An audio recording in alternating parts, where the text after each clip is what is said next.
Dia ini iaitulah fitnah akhir zaman. Bala akhir zaman ini iaitulah bala SMS dengan Facebook. Bala Facebook ni pada satu bala besar.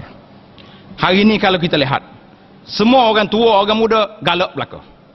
Orang Kelantan kata galak, orang luar kata apa?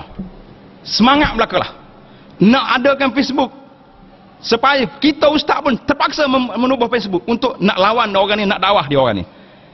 Tuan-tuan kena ingat, Facebook ni satu agenda yang dibuat oleh orang Yahudi nak menelanjangkan kita. Hari ni galak sangat puak-puak kita ni.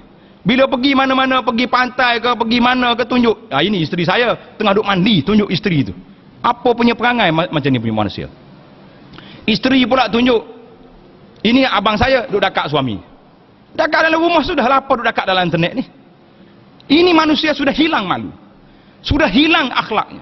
Kata Nabi SAW, kullu ummati mu'afa illal mujahirin.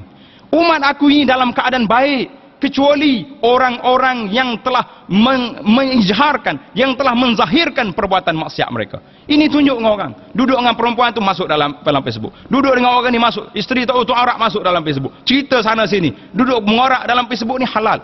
Seolah-olah macam halal. Mengorak ke rumah, itulah di antara tuan-tuan yang berlaku hari ini. Banyak berlaku kes perceraian.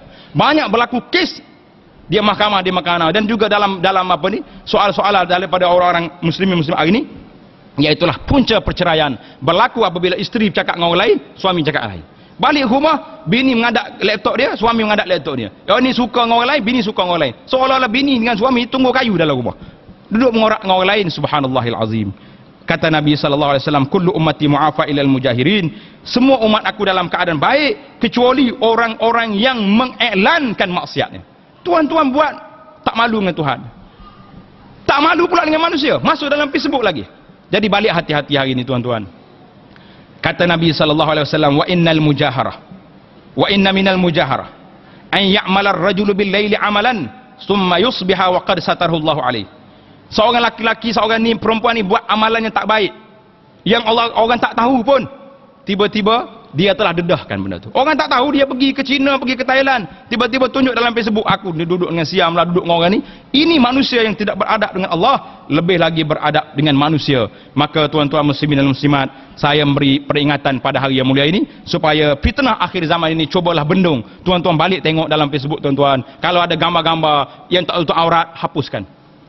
Kalau ada orang perempuan-perempuan nak kawan dengan kita yang tak sepatutnya, hapuskan. Kalau ada orang laki-laki nak masuk, nak kacau kita, hapuskan. Jangan duduk main. Galak sangat dengan Facebook ni buat apa? Tunjuk habis dalam rumah dia. Beli ke rumah baru, beli kat Sadim pun tunjuk dalam tu. Apa sangat nak hidup kita ni?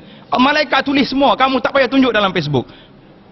Setiap benda yang kita lakukan di dunia ni telah dicatat oleh malaikat, telah dirakam oleh malaikat. Kamu tunggu je mati, tak payah duduk tayang-tayang dalam Facebook.